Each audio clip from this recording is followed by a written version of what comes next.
Happy Thursday, everyone. Welcome to Office Hours Live, the live Q&A / YouTube live stream show that we do every Thursday at 4 p.m. Mountain Time, 6 p.m. Eastern, where we answer all of your freelancing questions, your questions about business, starting a business, growing your business, and helping you achieve the freelancing freedom that you deserve.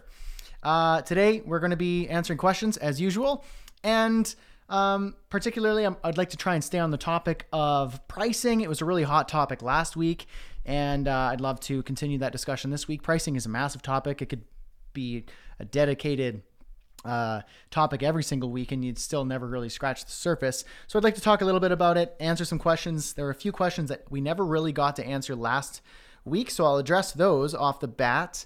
And any questions you have regarding pricing, specifically retainers and recurring revenue, we'll be talking about that. And I have a little bit of information I'd like to share with you to keep the focus on recurring revenue, recurring income, retainers, and pricing. So everybody, I just want to say hi. Let me know if you can see and hear me. Make sure the connection is good. I want to make sure that you can see me well and hear everything properly. I hope the stream quality is good. Sometimes you can't really bank on the internet's working in your favor. So I'm just going to say hi to everyone here in the live chat. Good to see you, Alea. A pleasure to see you here every week. Thank you for showing up. I appreciate your help. Kenny, good to see you. Kenny is actually a new student of Launch. I just wanted to give you a little shout out there. It's really nice to have you on board, Kenny. And I appreciated your question that you asked about the mission, vision, and values statement. I saw that. I hope you saw my answer. Suzanne says, hello. You missed last week. No worries. You can always watch the replay. It's right within the course dashboard if you're a student. And if not, you can also check out the live stream office hours replays right here on YouTube in the playlist. James, good to see you, James. I have your full and undivided attention. Amazing. JD, what's up, everyone? Good to see you. Monique. Hey, Monique. I'm glad you're able to make it. You said you're here for the beginning. You have to head out to make an appliance purchase. That's all good. Roughneck. How's it going? Jeffrey. Good to see you. Harold. Pleasure to see you, Harold. Again, I hope that you have access to the closed captioning. I really hope that that's the case. Let me know, Alea and Harold, if closed captioning is working. Charles, coming through clearly. Awesome. Mildred, hi there. You're coming in loud and clear. Beautiful. Awesome. I appreciate that. This is great. Okay. Okay, folks. Well, today, like I said, it's all about pricing, recurring revenue and stuff. The reason why I wanted to share it is because it's hot and fresh on my mind right now. I've been doing a lot of writing regarding recurring revenue and retainers for the launch course. You're going to hear me mention the launch course a number of times throughout these live streams right now, and particularly today. It is not necessarily a shameless plug, but an opportunity for you to join up in the new course that we have that's been helping a lot of people who are actually attending right now live. So the launch course, you can check out the information at any time at freelancingfreedom.com/launch. And the information's there on the page. But this information that I'm going to be sharing today is kind of cherry-picked a bit from one of the lessons in the launch course, particularly in the pricing module. We have a lot of information on pricing for consultants and freelancers and small business owners. And one of those topics is about recurring revenue and retainers. And if you don't know what that is, you'll find out today. If you do know what that is, you probably are thinking you have a lot of questions about them, and I welcome those questions right here in the live chat, although probably a lot of those questions will be answered in some of the information I want to share. So I'm going to be sharing some of the information right from one of the lessons that I'm going to be filming. And there's some questions from last week I never really got to address, so I'm going to address those as well. Any questions you might have, Alea, my business manager, will capture that question, throw it in my Trello board, and I will see who asked the question and what the question was, and then we'll be on our way. Okay, folks, let's jump in. One more housekeeping thing. I'm going to try and keep today's workshop and Q&A a little bit shorter. We have some guests coming, and we kind of booked it in a funny way. today's office hours, we have guests coming pretty soon and I'm doing office hours. I don't want to be down in the studio working when we have guests waiting and I should be cooking dinner. Okay. But you have my priority right now for the first 30 minutes. Okay, here we go. So let's jump in and answer some questions from last week. And then any questions you have, throw them at me. I'm going to answer them. And then we're going to talk about some retainers. Okay. Kenny actually asked a question last week that he said, when should I price my work items by hourly rate or a fixed rate? So it's quite possible that this question was answered last week, but it's a good question, Kenny, and a lot of people are probably wondering that same sort of thing. When should you price by hourly and when should you price by fixed rate? Hourly, you should typically price by hourly if you're doing kind of smaller jobs that you can accurately estimate the hours. So it's kind of like a threshold. If it's a smaller one-off job, something that's not going to take very long, there's no rule of thumb here, but if you wanted to create your own rule of thumb, let's say, if the job is going to be less than 10 hours of work in total, then maybe you'd price hourly. Or if it's like a small job, 1 to 2 hours, you maybe would price hourly. Like if it's like a fix or a maintenance or, an update, depending on the nature of your industry and your work and your niche. That said, I still like to try and focus more on the fixed rate. I relied heavily on fixed rate fees in my client work because it's just easier to say, here's the cost for me to provide the deliverable for you rather than here is what my time is worth for you.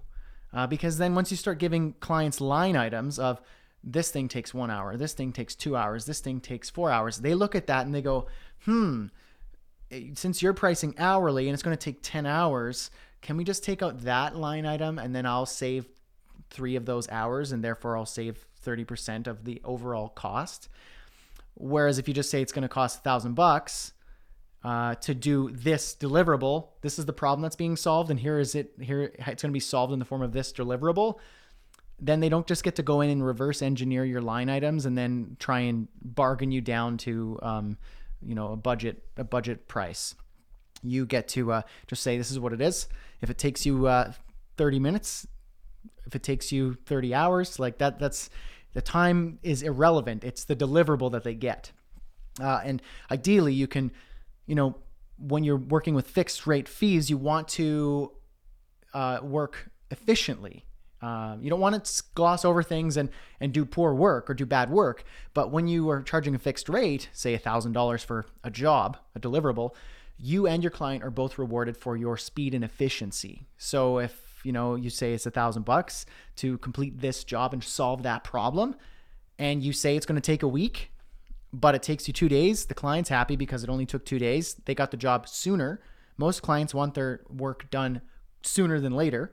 And you get paid sooner, and the amount of time that you put in, you overestimated what you'd think it would be, but now you get a higher value for the work that you put in, if that makes sense. So Kenny, I hope that kind of answers your question. When do you do hourly versus fixed? I like to opt for fixed most times. But hourly, I like using hourly as how you determine your base rate, and the hourly rate of what you value your time at. Although the client might not see what your time is valued at, you just charge them fixed rate or weekly rate or value-based rate, or as in the case of today, we're talking about retainers. You still know what your hourly base rate is. And in that calculator right below, anyone who's watching who hasn't downloaded the calculator yet, I have 2 free gifts. You're free to access them at any time. Below is the revenue roadmap, and specifically my new pricing calculator for consultants. We showcased that last week, and just huge positive feedback from that. People really, really loved it. And it helps you determine what your rates are. So check that out if you haven't checked it out yet. It's just in the description below. Alea will also link up the links in the live chat right there. Okay, good question, Kenny. Thank you. Jason had a question that is slightly off topic, but it is kind of about fees and pricing. And I'll answer it briefly here. He said, what's the best way to handle domain and hosting fees? Should the client set it up or do it for them and charge them? This is a question for those of you who have no idea what that means.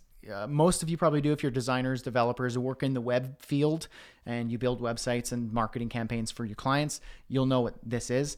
For those of you who don't, web hosting is when you want to put a website on the internet, you need to have hosting and domains. So the domain is freelancingfreedom.com. The host is the server. The host provides a server that you can put your website on so that people can access it on the internet. And you have to pay for it. So do you buy the domain and the hosting and then you get the client to pay you for that, like reimburse you for it? Or do you just say, here's how you get your own domain and hosting, you take care of it? I like to opt for getting the client to do that themselves. I know some people can make a decent recurring revenue from having a reseller hosting account.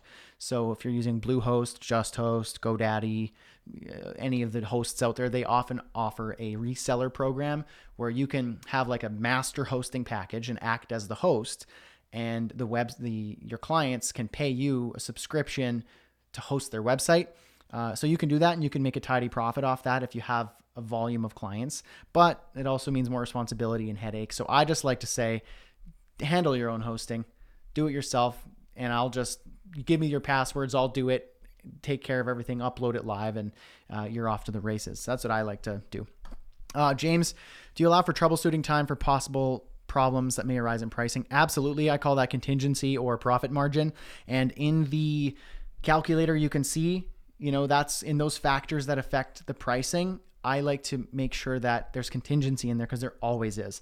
I like to say a good rule of thumb, and it's kind of a little bit in jest. I'm kind of joking a little bit, but I'm also kind of not. This was something that I think an instructor in college told me when it came to pricing. I have no idea if he was joking or not, but I kind of took it as a bit of a guideline. He said, however long you think it's going to take you to complete a project, double that time.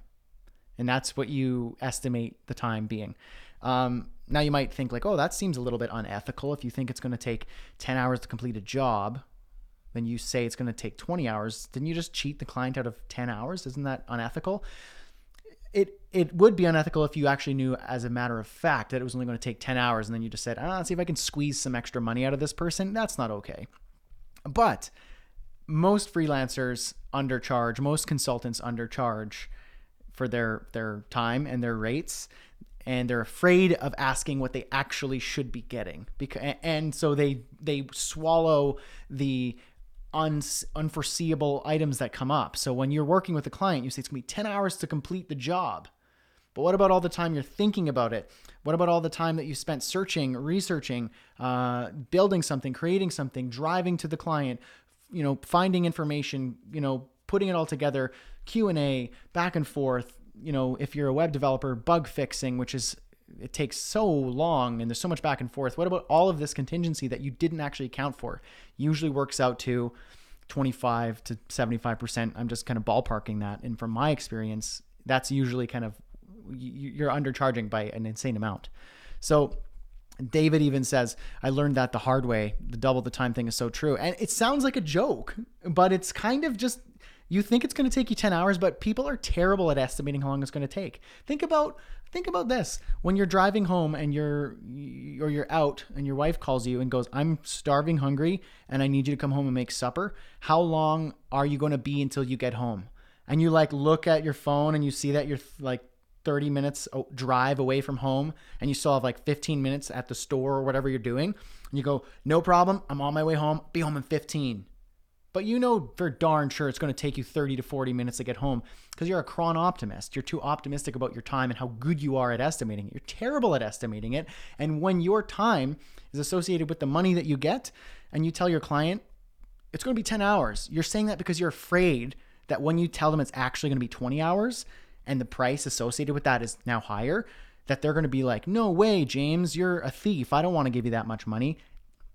And then you're undercharging. So you're the one who's paying for it. And when you run a business, you want the clients to pay for your value, not for you to pay for your own value and give it to the client for free.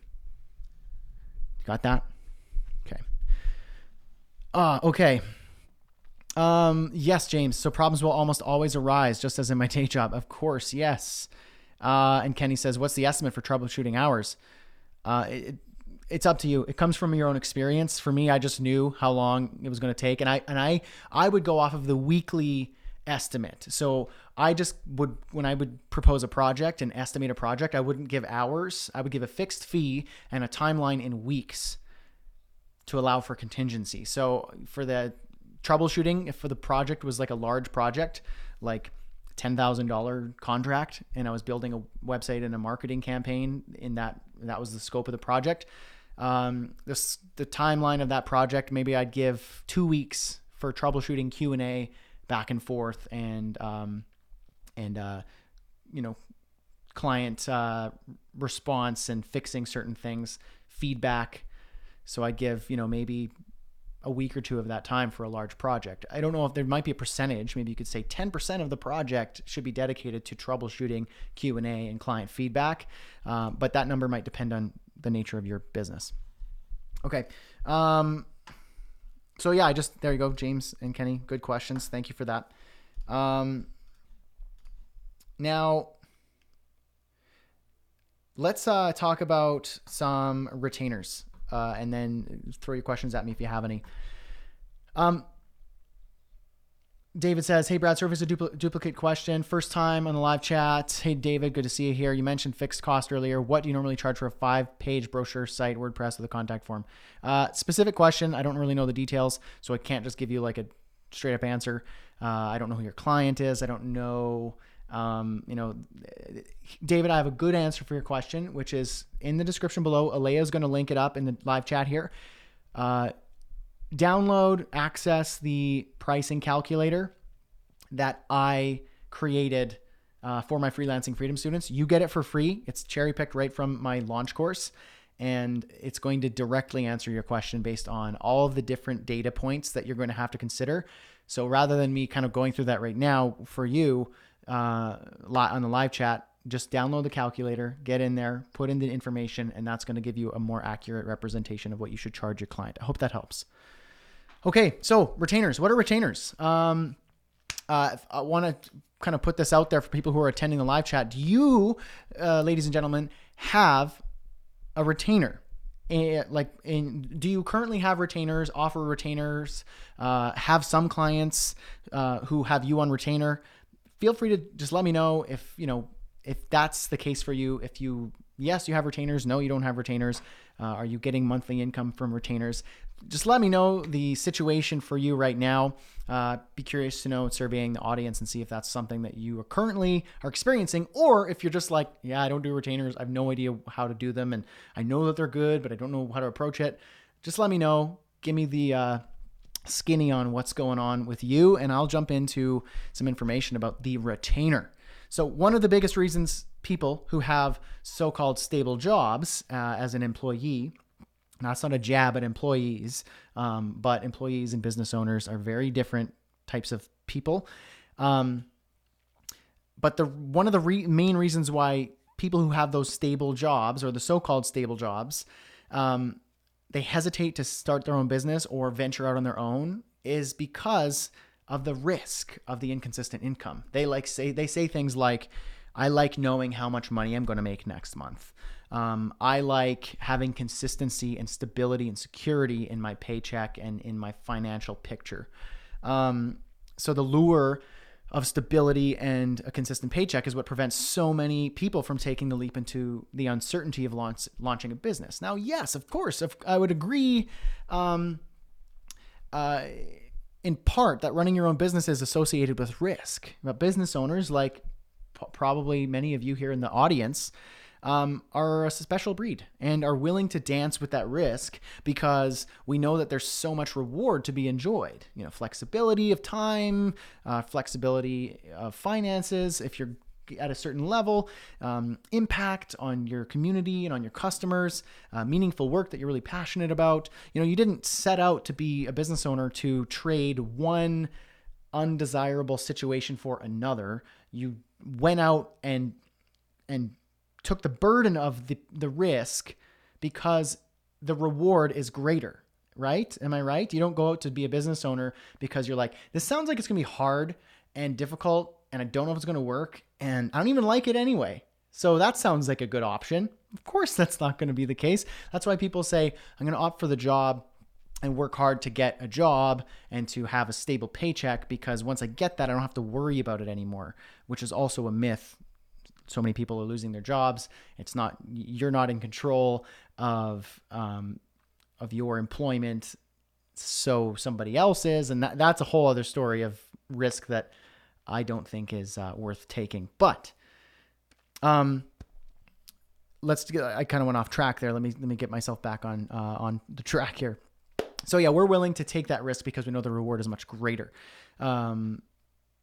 But what if there's a way to have the best of both worlds, say the consistency of a paycheck and the growth and flexibility of being a business owner and what that entails? Well, there is, of course. It's recurring revenue. It's that ongoing monthly recurring revenue.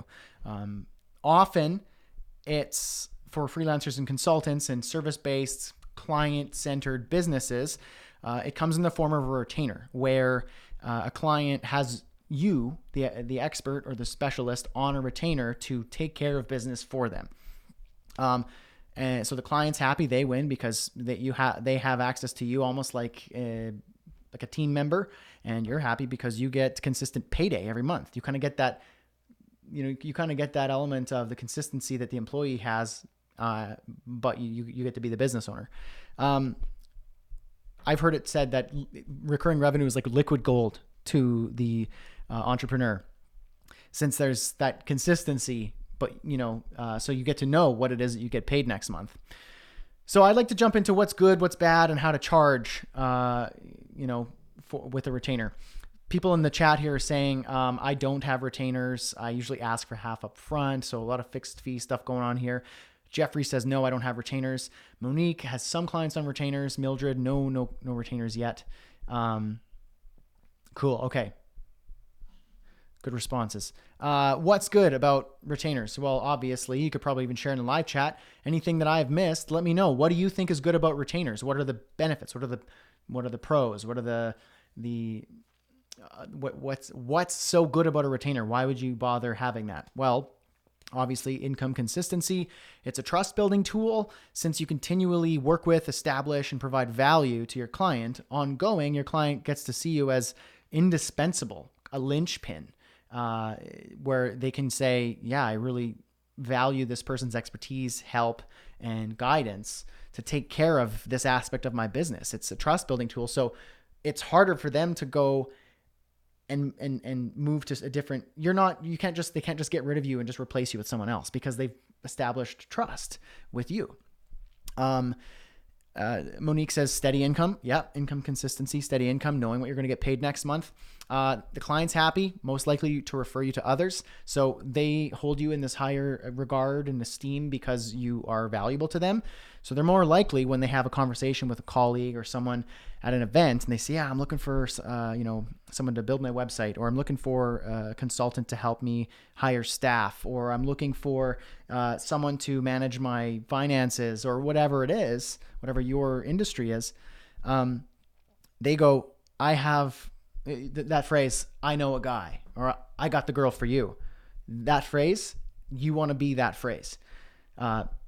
Because that referral is worth way more than any of your advertising and marketing efforts will ever attain. The trust that comes from a referral is way more valuable. So, and the work is also, it's standardized. It's easy to produce, can be automated, systemized, and even delegated to a team member, spouse, virtual assistant, staff, and you don't even have to handle it. So, okay. So what's bad? What's bad about the retainer? Feel free to chime in if you guys have any thoughts about what's not good about a retainer. Some of the bad things are you can devalue your services. Here's a big problem with retainers. If you're simply selling discounted packaged hours, this is probably going to ring some bells for some of you, where you say retainers are just simply prepackaged hours at a discounted rate. What's stopping the client from just saying, well, can I just hire you at your discounted rate? If you're willing to go lower on your hourly rate, can't I just hire you at that rate?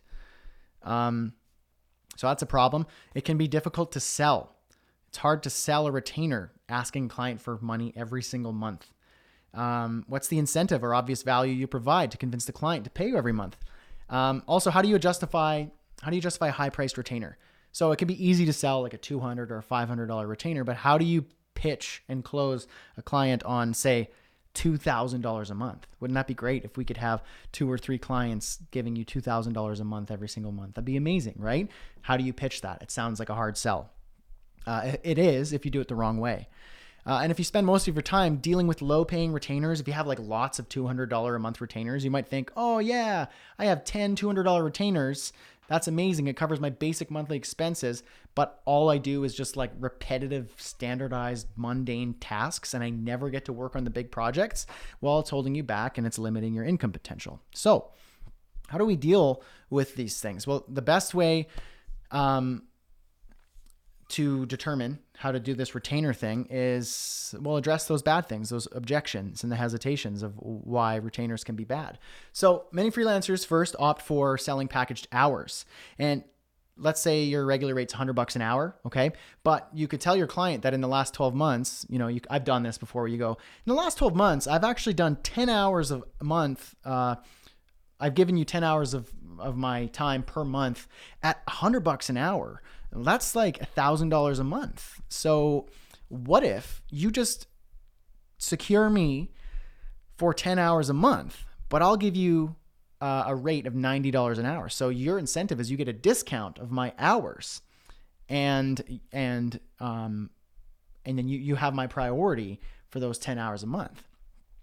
And so you're happy, you think, because you get a guaranteed $900 a month. The client gets a discount and priority support and on-demand work.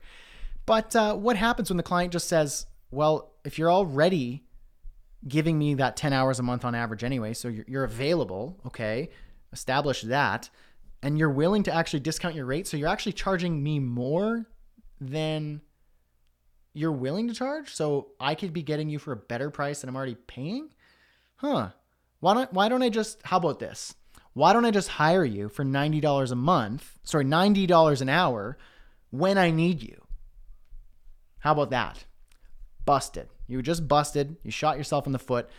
Since the only value you're offering is a discounted rate and even more priority, all you're saying to your client is, I'm charging you more than I'm worth, and I don't actually give you the attention that you deserve. How about you just give me less money and I'll give you more? It doesn't work. It's a terrible method for retainers, and that's why retainers don't work. That's why freelancers stay away from retainers, because they don't know the right way of doing it.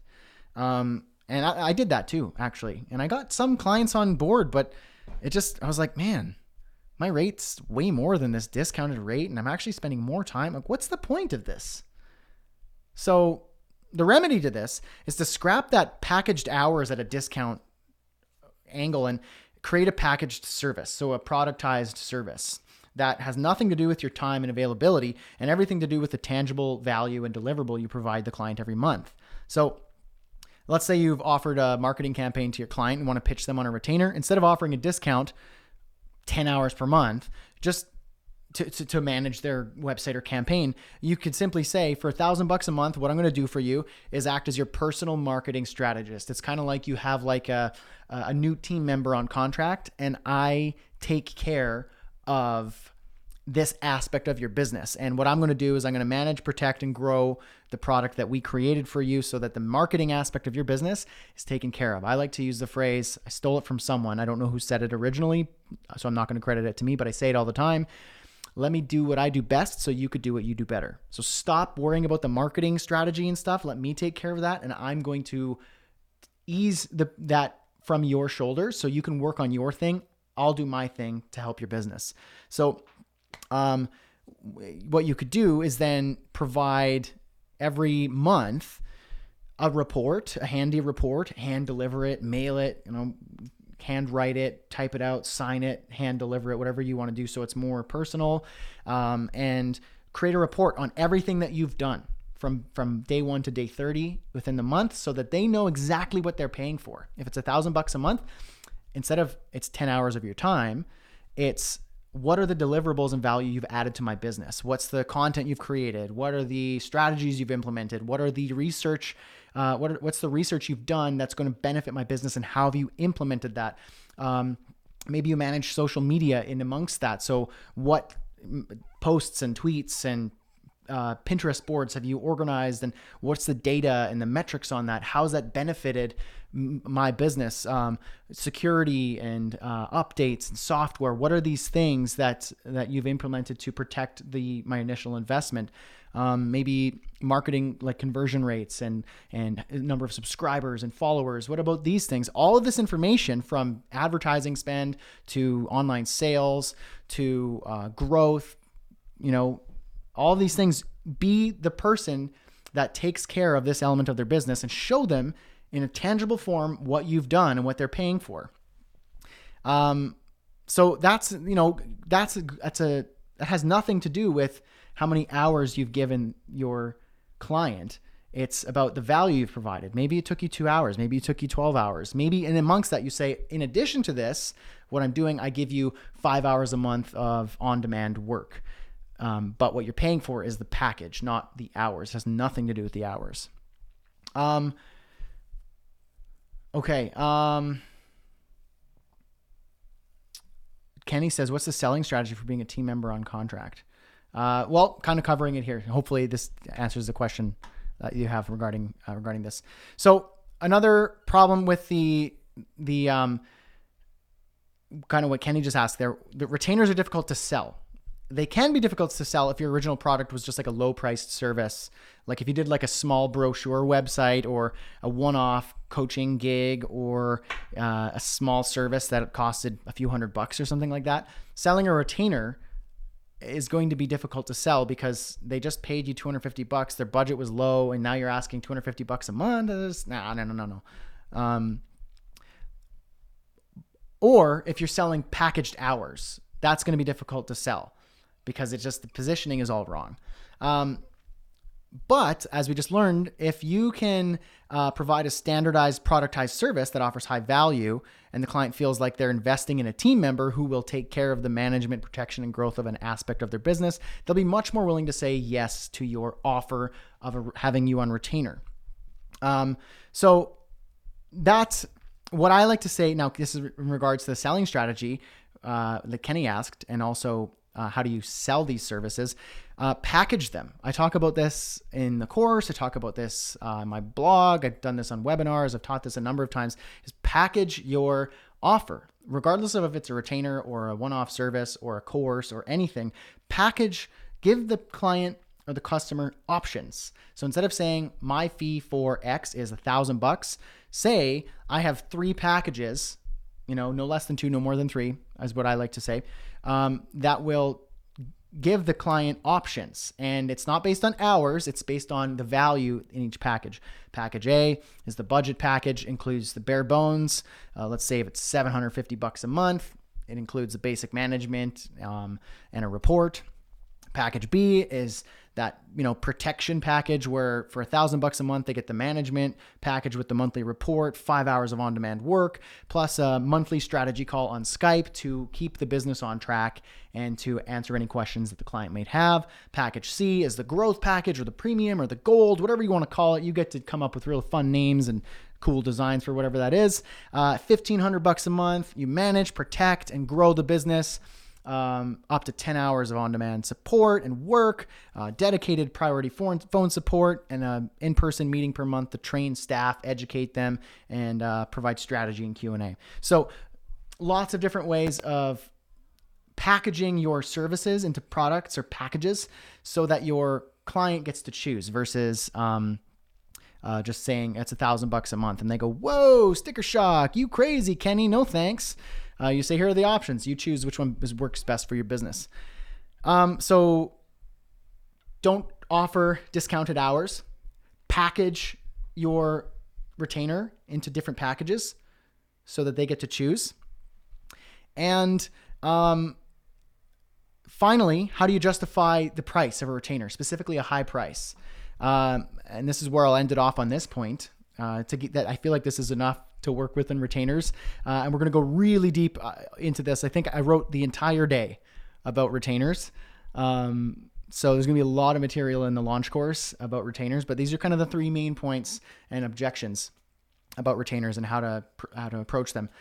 How do you justify high-priced retainers and the price of retainers in general? So the secret to a successful high-ticket retainer is using a concept that Nathan Barry, an industry acquaintance of mine and CEO of ConvertKit, he says in a blog post, nathanbarry.com/value, check that out, that you want the value that you provide to be higher than the cost that your customer pays for. That's called what he calls the consumer surplus. So let's say that you charge $1,000 for a service, a retainer, $1,000 per month. There's no way the client's going to buy that or convert on that if you're not providing at least $1,000 in value. In fact, if you're only providing 1-to-1, that's going to be hard to sell because there's no surplus. But if the value you provide far exceeds the price they paid, so if they pay $1,000, but they can tangibly see the return, so maybe you can make them an extra $1,000 a month on top of the $1,000 that they pay you, that's a big surplus. Or you save them 20 hours of time per month, and if they value their time at $100 an hour, that's $2,000 of time that they can spend elsewhere. So there's no opportunity loss there. They can work on their business while you handle what they would have otherwise handled, therefore saving them $2,000, and it's only costing them $1,000. Yeah, there's a big surplus there.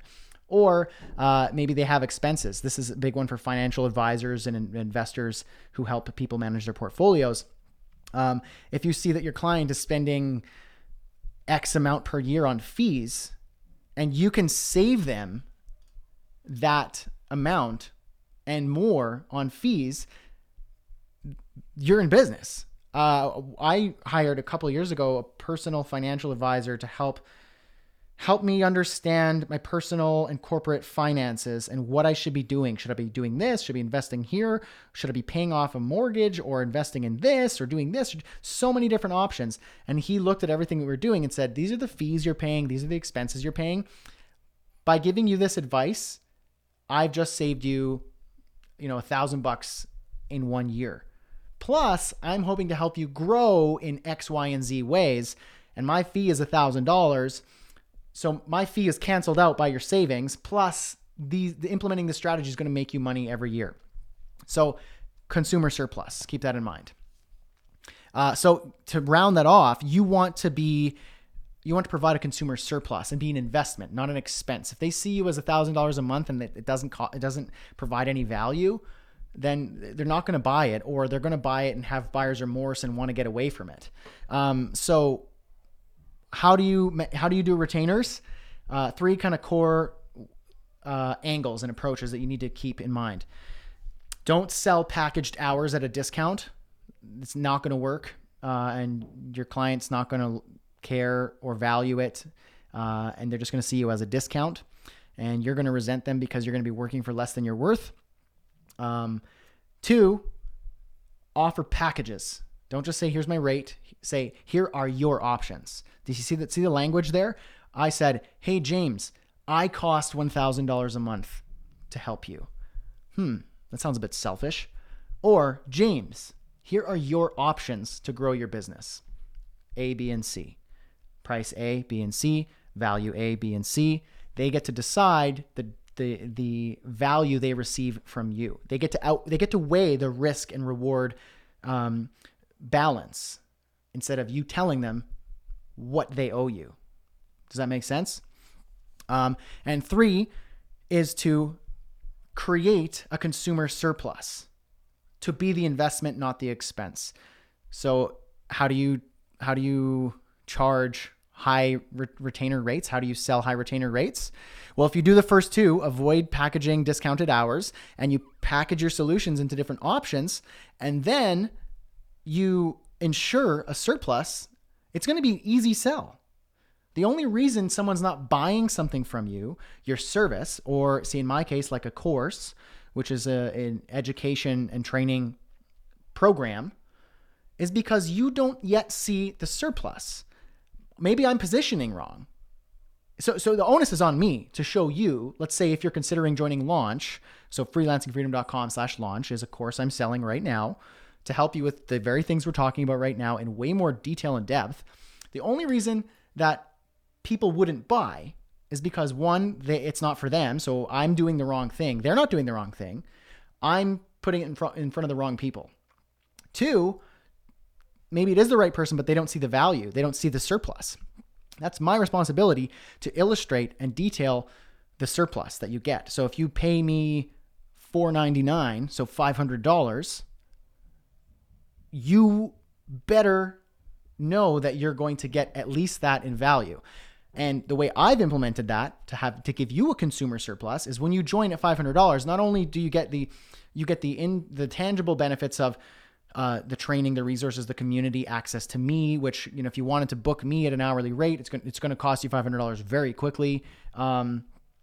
And the tools, the software, the videos, and all of that production goes into, so that alone is already worth way more than $500. But if that doesn't convince you yet, I give you strategies that you can take immediately to book at least a $500 or $1,000 client to eliminate the expense that you paid. If you even still thought this course is an expense, I give you something right away that takes care of that expense to show you I mean business and I'm here to give you a surplus, so that when I create something, you all automatically know there's a surplus.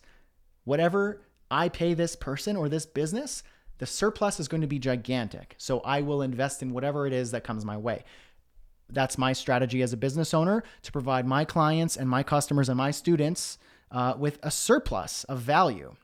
So those are the three ways that you're going to have and structure a successful retainer in your freelance business. Now, I can go into way, way more detail. Like I said, I've been writing all day about retainers and pricing for one lesson of the launch course, and I'm still not quite done. So I wanted to share that with you in this Office Hours Live because I thought that it would be valuable to just give that information to you to help you understand what it is that you should be doing to generate some recurring revenue in your freelance business. You don't have to be experienced to generate recurring income with retainers. You simply need one client.